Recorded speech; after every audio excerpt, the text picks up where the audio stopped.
Hi everyone, hope you're all enjoying the summer and your knitting. I am just completing a really nice white square actually, and it's called the Step Stitch Square, and it's really coming on quite nicely. I have made a few mistakes, but the thing about it is it almost looks a bit cabley, and I haven't used the cable needle obviously, but it looks really nice.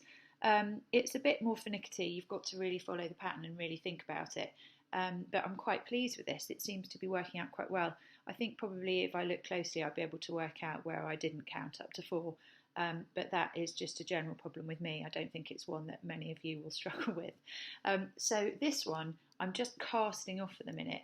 And I keep reading that I should be casting off into the back of the stitch, and I think I finally got what that actually means, and it does tend to make the edge a lot less pronounced. If you cast off into the front of the stitch, you just knit a stitch as though you were going into the front of the stitch and then back out, so your right needle goes behind your left.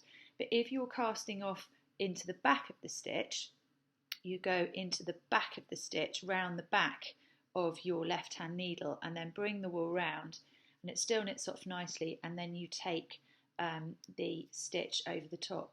So instead of going through the front of it, you go through the back of it, and it seems to work so that the edge is just slightly neater. This is a really nice texture, and it's difficult to see because of the colour. You can just sort of see it looks a bit basket weavy, but you can see that there is that step effect as it comes through. And texturally, I think this is going to add a really nice square to the blanket. Obviously, we've got loads of squares in white, but a lot of them have got some really interesting textures, so mix those up with the colours and I think they're going to work really well. I've been looking at lots of other projects recently because it's the summer holidays, and I'm on holiday and various other things.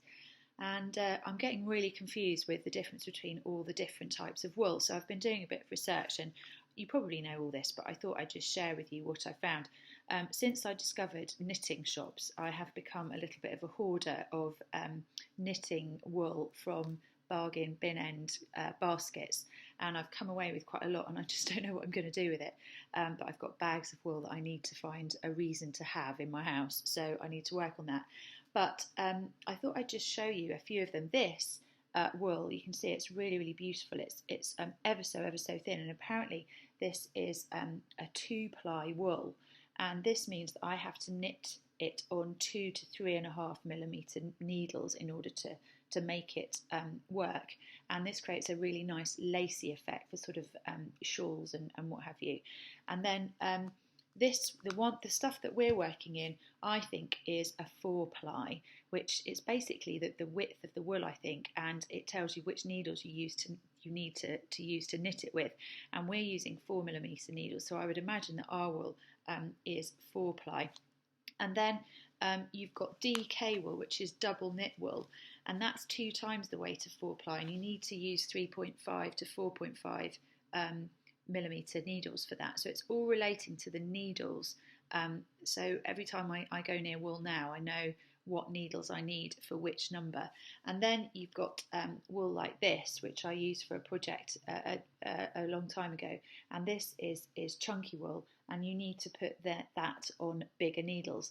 I found this to my cost because I only had, this is when I was really starting out, I used 4mm needles with this, and it was a nightmare to knit with because it just the knit was really tight. So it strikes me that it does make sense that you know which needles you need for which type of wool. So I hope that helps. It's helped me. I've learnt a little bit this week in my lovely knitting shop. I've also learnt that I'm actually going to become a hoarder of beautiful wool. So if anybody's got any projects that they would like to share, so that I know what on earth I'm going to be doing with just remnants of things like this, please let me know, because otherwise I'm going to have to extend our house because there's not enough space for all the wool that I seem to be collecting at the moment. So good luck with this Step Stitch Square. It's a fairly easy one as long as you're concentrating, and it's another one to add to our wonderful collection of squares that are growing quite alarmingly in number now. So good luck.